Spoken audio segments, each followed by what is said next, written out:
you know. Okay, we're going live in 2 seconds. Oh, should have cut my phone off. Hello, hello, hello. It's Tori, your favorite realtor with Attraction Realty, where I'm attracting you to your next home. So I'm coming to you live for Talk to Me Tuesdays, where I'm live every Tuesday at noon to discuss all things related to real estate. So today's topic is getting you mortgage approved. So financing is the most critical aspect of purchasing a house, and not everyone is put in a position to where they can pay 100% cash. So today I have the pleasure of having a special guest, and his name is Mr. Eli Dror with Cross Country Mortgage. Mr. Dror has been my right-hand man for some time now, and we have closed several deals together.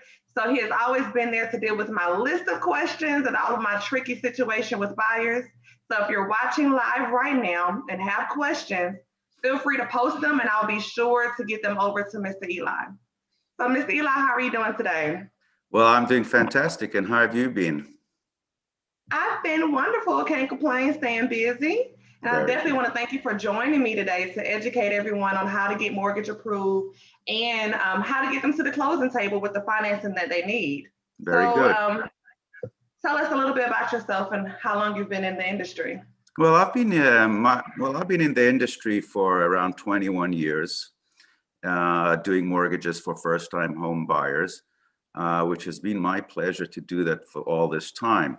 Now, one of the main things that's very, very important about what I do as far as a mortgage consultant, loan officer, broker, whichever one you want to call me, it's fine, is that there's always little bumps along the road and things seem to happen and people get knocked out of the process, correct?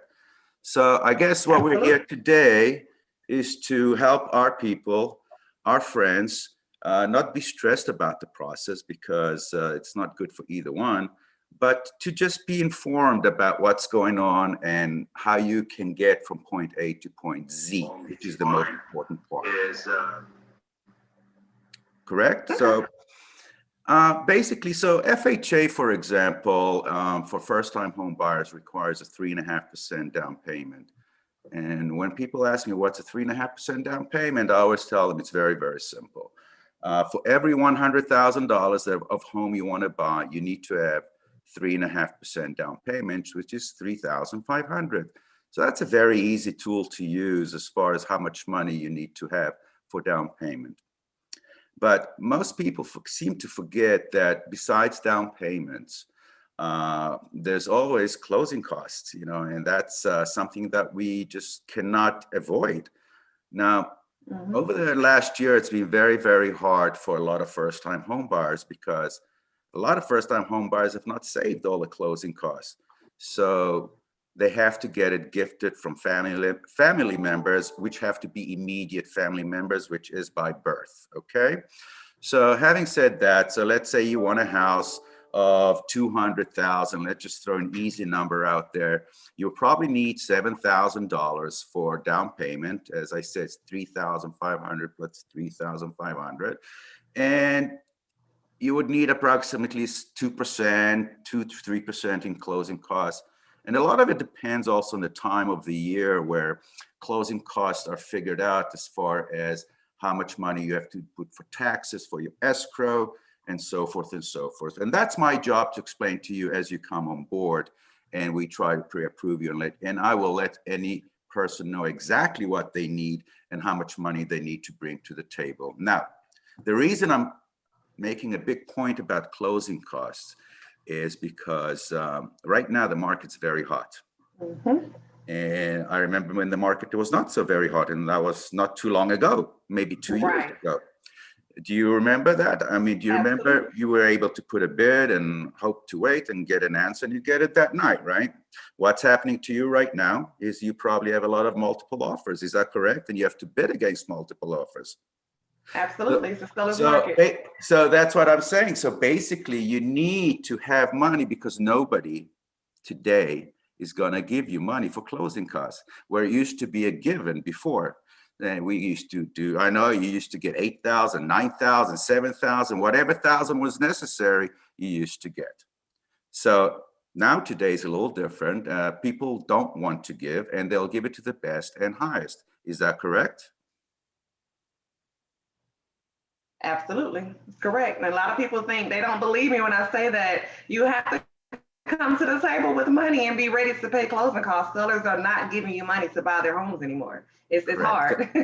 So that's a very good thing. So as far as having the money for the closing costs, it's always better to have your own closing costs. Or if there's a great member of your family that really wants to give you money as a gift, that will be accepted as well, as long as it's an immediate member of the family. So let's take a step back now. We've got our closing costs. We've got our down payment. And now you, my friend, have to go and put a bid. So having said that, that's great. You won the bid and we are on our way. So here are some of the things and obstacles that I see on the way, which will not happen to anybody that's dealing with us. A lot of people have cash that is under the mattress. Now, under the mattress, cash is fine, except that not for the underwriters. The underwriters have to season and source your funds. Well, season means it has to be 2 months in your account, and source, it has to be from a good source. So for example, if there's a check deposited every other week for $1,700 or $3,900 or $5,800 that comes from your work, that's a good source.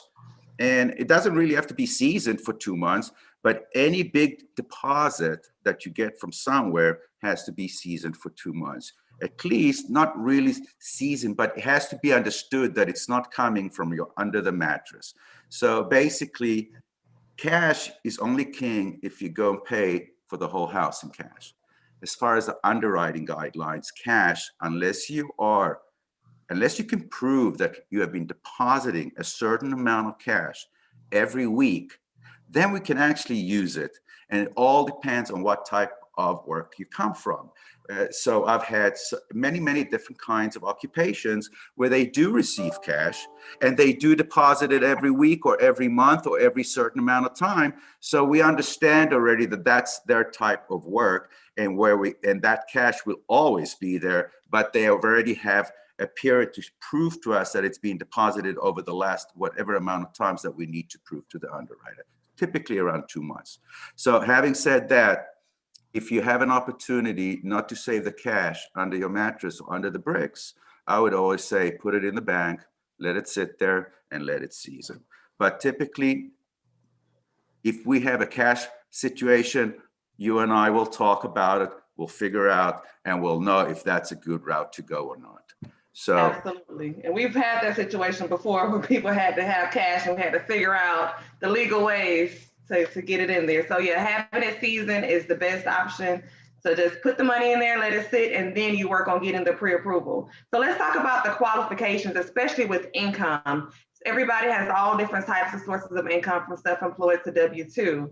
So let's talk about how income, what type of income is needed to be able to show proof of to be qualified.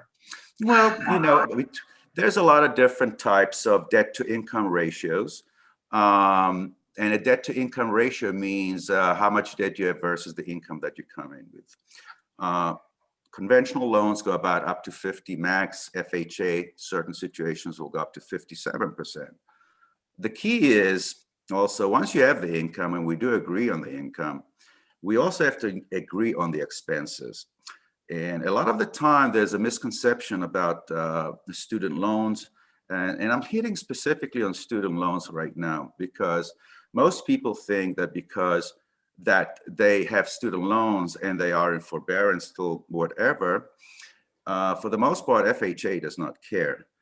So if, for example, somebody has, and I've seen 350,000 in student loans, to tell you the truth. Wow. Well, and I've seen as little as 3,000 in student loans. So what does that mean for for the person that's borrowing the money? Well, if you have $100,000 in student loans, okay, that means per FHA, we have to take 1% of that and make it as a payment. So if somebody's earning $3,000 a month, for example, and unfortunately they have $100,000 in student loans, which is not unusual. I've seen that before. And these are very highly professional people. But and they work in an industry where they don't get paid as much, or they just started. So it's very, very understandable. So if they earn $3,000, for example, and they have $100,000 in student loans in forbearance, then we have to put $1,000 in there as a payment. So then you have maybe a car, $400, and then you have something else, a credit card, $100. So here we are already $1,500 out of the $3,000 that you own just goes to expenses, and that without even talking house. So student loans are very, very important because many, many people have student loans. So I've taken the worst case scenario as far as income and debt to income ratio with student loans. And if you owe 100,000, 200, or 3,000, but my point is that even if you only own 50,000, there'll be a payment of 500. So regardless of what your income is, there is a hit to your buying power because of your student loans. Now, so let's say your student loans are okay, and you can afford the payment and so forth, meaning even if you have an extra 500, but you're making $9,000, $8,000 a day, so that 500 doesn't mean anything. But a lot of the times I found that there's a lot of student loans that are in default. And when student loans are in default, that means because people have not been paying them on time. And when they're not being paid on time and there are government loans, then FHA would not issue you another loan because you're in default on one of their other loans. So if you have student loans that are in default, our first step is to take them out of default. And how do you do that? Well, you have to contact the people that are giving you the student loans, the government loans, and you have to get back on a repayment program. And typically it takes 6 to 9 months, depending on your certain situation. So having said that, 6 to 9 months when you just wanted to buy a house in 3 weeks, that's something you have to be prepared for. So this is just a few simple things that we're talking about, and these are just a few simple obstacles. But the bottom line is we can always get prepared instead of getting anxious about things. And then know your time limit, know your time frame so you can act and plan accordingly. So basically, once we have all the debt to income ratios in place and the student loans are okay, and sometimes also what I see as well is that mom has signed for her son for her car or for his car or her car, regardless. And that debt is placed on her, and she's trying to buy a home, and that debt actually pushed her out of the debt to income ratios. It happens sometimes because moms are always good. They always want to help their children. They will sign and they will help them with cars. And sometimes that takes them out of the ball game because that extra 5 or 6, and I've seen 900, and I'm not saying anything bad or good, but that takes away from your buying power. Anything that you co-sign for somebody else or you are an authorized user of goes against your income. So if your son or daughter are paying the car from their own account, not from your account, mom, but from their own account. And what do I mean by mom's account? When the son gives the mom the money and the money pays the car. That's not a good way to do it. The underwriters prefer to see when the son is actually making the payments directly to the creditors and they have a 12-month on-time payment history. It has to be 12-month on-time payment history. Then the mom is alleviated from that debt. So we can take that out. That's a very important thing to do. So for all moms and dads that are listening out there, and if you want to sign for your son or daughter's car, please make sure that they do pay it out of their own account and that they do have at least 12 months of payment before you come and try to buy a house. Or let's see if we can accommodate that payment as well. And basically, those are the things that I typically see that are that hamper the process going forward. And people need to understand that to be prepared is better than not to be prepared. Going to shop for a house while you don't have a pre-approval from your lender, then you are just going blindly. And I'm sure a lot of realtors don't even want to take people out today without a pre-approval. And I understand that because the realtor's time, and for me, realtor's time are very, very important because you're all over the place and you have to drive from place to place to place. You got to bid to bid to bid. So you want to know for sure that all the energy that you and your client are putting into this purchasing has got to come up with something positive, and not going back home and writing a contract and say, well, you don't qualify. So better planning is much better than no planning. Absolutely. And Go then ahead. let's also talk about bankruptcies and foreclosures, because I know a lot of people have dealt with that and they are up against that. So let's talk about timeframes for conventional FHA approvals. Very good. Let's talk generally. Most importantly, I like a lot of the FHA. FHA is a little bit more lenient. So having said that, if you have a bankruptcy, they would like, when you have a bankruptcy, you can buy a house in bankruptcy. I don't recommend that. But once you are out of the bankruptcy, the date of discharge, you have to count 3 years for, 2 years for bankruptcies and 3 years for foreclosures. So from the date of discharge, if you had a foreclosure in the bankruptcy with FHA, you have to wait 3 years from the date of discharge, and bankruptcy 2 years from the date of discharge with FHA. However, with conventional, it's a little bit harder, and the time limits are a little bit longer, and the time limits are for bankruptcies 4 years and foreclosures 7 years. Okay. Versus 3 years on foreclosures on FHA and 2 years of bankruptcy on FHA. Now, the only difference between FHA, besides the time frame, there's just one other difference, which a lot of people do not know, and hopefully they do. That with conventional bankruptcies, if you do have a house in the bankruptcy, then the bankruptcy supersedes the foreclosure, and you only have to wait 4 years versus 7 years. Okay. All right. So those are important timelines. So don't think that just because you had a bankruptcy, you can't get a loan. I have been putting people into homes with the first day out of bankruptcy or the first day out of foreclosure, and we've closed many, many people like that. Absolutely. And then how does charge-offs look on the credit as well? Charge-offs and disputes. First of all, that's a very good question that you bring up. I like to concentrate right now on disputes with FHA because disputes, FHA does not allow for any trade line to have a dispute on it. So when you go to a credit repair person and he disputes everything that you have on there because that's his job, well, then it's very hard to buy a house when you're disputing everything. So in order for you to buy a house with an FHA loan, for example, there cannot be any verbiage saying that this is in dispute.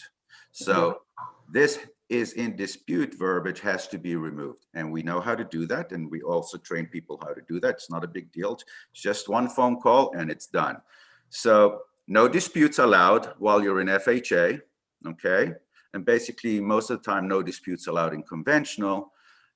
We have to read the findings to let us know if we need to take it off. But in FHA, it's absolutely mandatory for us to take it off.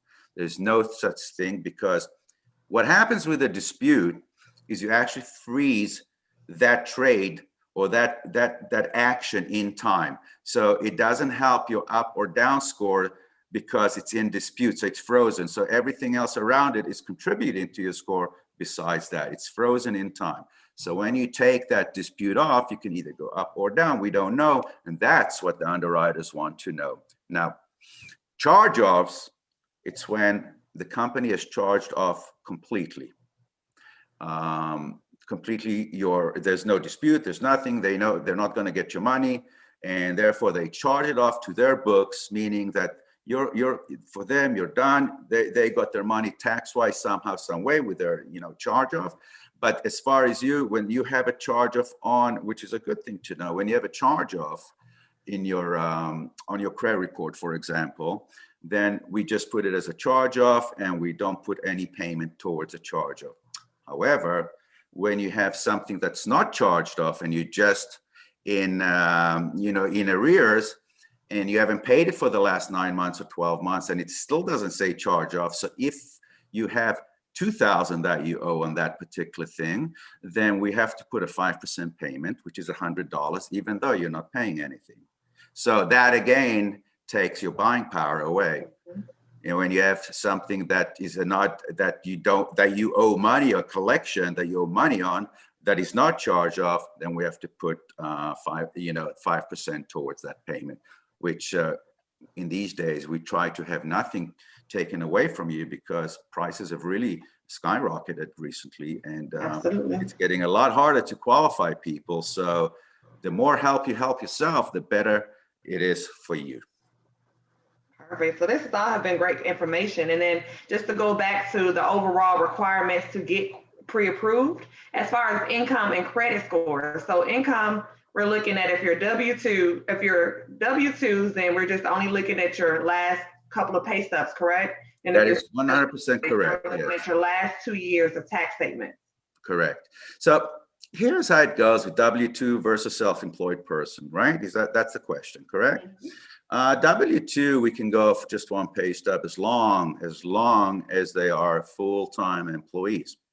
Now, if they are full-time employees, then we go off the most recent pay stub and we use that income. I've seen a lot of times where full-time people change into part-time, and that's a no-no if you want to buy a house. Especially nurses. Have you seen that too? Especially nurses. Don't get the full-time hours. Yeah, so you need a full-time hours in order to qualify for a pay stub. And if you were full-time in 2020 and then you just started part-time in 2021, then unfortunately we would need to see at least a year. But for the most part, it seems like for FHA, they do require 2 years. There are certain exceptions. They might see a year if the underwriter had a great day that day. You know, you never know, because a lot of it is left to underwriters' discretion. So they'll take the whole picture, they'll see what the picture is, and then they'll decide. So, but unless they have 2 years of part-time employment, then it's up to the underwriter's discretion. Now, with self-employed people, it's a little bit different due to the COVID times, but I'm thinking that the economy is going to start coming out again as far as relieving some of the COVID items that we had as we go forward. And the reason I'm saying that is because now people are getting shots and so forth. Everything is getting opened around us, and people are going back to work a little bit more normal. But self-employed people will have another 6 or 7 or 8 months right now until everything becomes okay. They will definitely need to have a business for at least 2 years in order for people to actually qualify them for a purchase. They would also need to supply us with their 3 most recent bank statements, business bank statements, so the underwriter can see how the business is going over the last 3 months, if it was affected by the COVID. And they would also want to see a profit and loss. Absolutely. So having said that, it's better to be prepared than to be sorry. And we are here to help. You know, we can tell you what to do. We know exactly what to look for.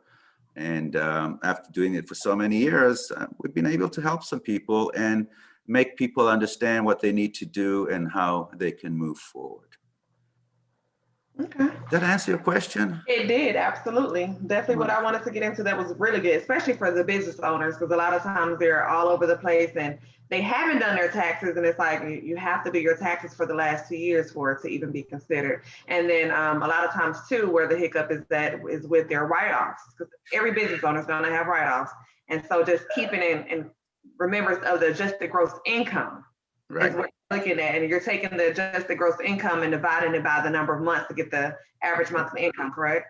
Correct. So I have a very funny story to tell you.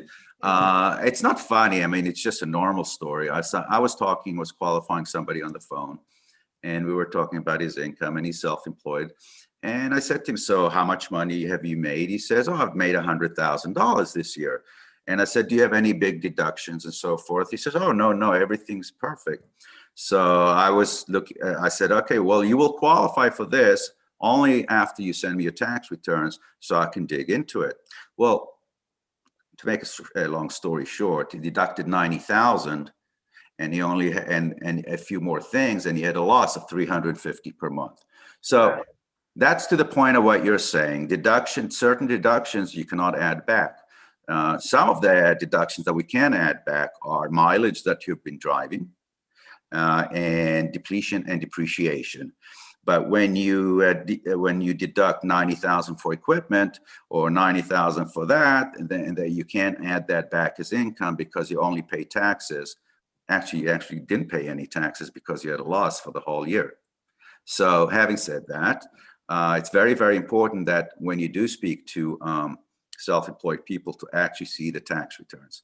And because the way people file tax returns is, from what I understand, from what I've seen in my 21 years, is people want to pay the least amount of taxes, but the least amount of taxes does not mean the highest amount of income. So we have to find the golden road where we can both meet each other in the middle and be able to get him a house and him not to pay or her not to pay all those taxes. Okay, absolutely. And then as far as credit scores, we know that FHA we can do as low as 580. No, actually, we can do FHA as low as 500. 500. And 500 has been around forever, by the way. Okay. Except for 500, you need to put 10% down. 500 to 579 is on FHA is 10% down. 580 to 880 or 850 is just 3.5% down. Right. But we recommend the higher the credit, the better it is, because we've had those experiences with 580, 600 range, and they can become very frustrating to work. There's a lot that goes into getting those approved, right? We can get them approved as long as everything falls into place and we are prepared in advance. So there's no surprises down the road. So for example, if I'm interviewing somebody and he says he's married, that's great. And then so I put he's married, but he never told me that he was divorced and they had to pay a certain amount of money. And then that came up later and that took them out. So having said that, it's always better to tell your loan officer everything is like your doctor. And then only he can make you feel better. Because you're going to find out anyway. It's so many Exactly. There's no hiding anything today. No hiding anything. That's very funny, but that is true. We are doctors in a way, financial doctors, and we can help. As long as you tell us everything, we'll be able to help you out. Absolutely. And you have great programs too, to where, I mean, obviously when you pull the credit report, you see everything that's on the credit. So you can tell individuals exactly what you need to do, exactly what you need to pay off, how you need to pay off, what you need to do to boost your credit to where we need to get it to be. So that's the big benefit of getting your credit pulled with the actual loan officer. And let me just say one more thing in regards to pulling your credit.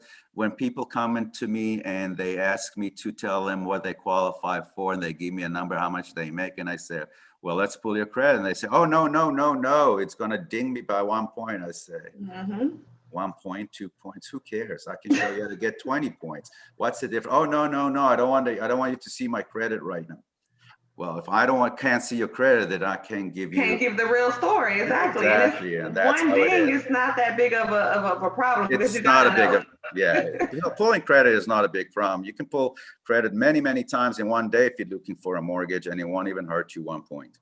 Absolutely, because I have so many inquiries on my credit report, and my credit has not dropped. Not dropped a bit, for sure.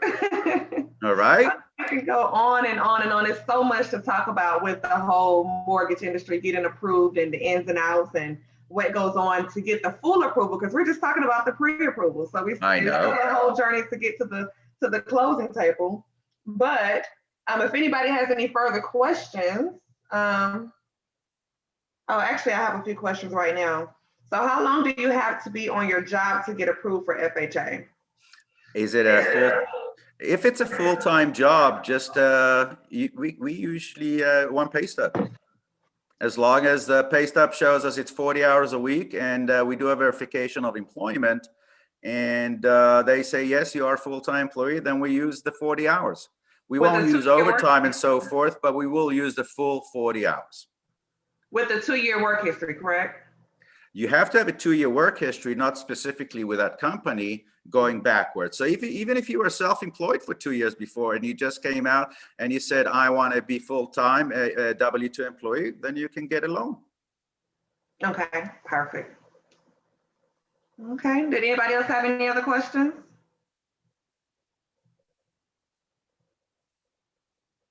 Okay. And if anybody has any further questions, definitely feel free to send them over and we will do our best to get all of your questions answered. And so that's going to pretty much wrap up our time today. It's so much to dive deep into. I know we just hitting the surface with it, but I would definitely be back here next Tuesday for Talk to Me Tuesdays, dealing with anything real estate. And I'll also be back tomorrow at noon to tour a house either between the Douglasville and Sandy Springs area. So if there's a specific area that you want me to take a tour in, definitely let me know, and then I can get that scheduled for tomorrow at noon. And I definitely want to thank you so much for your time today, Mr. Eli. It's my pleasure. For coming live with me today. Yeah, my pleasure. We will be contacting you soon. I know we have a lot of business to discuss. Thank you. So, nice talking to you today. Absolutely. Well, you have a great day. Today. Thank you guys so much for watching and tuning in, and we'll see you again tomorrow and next week. Bye-bye.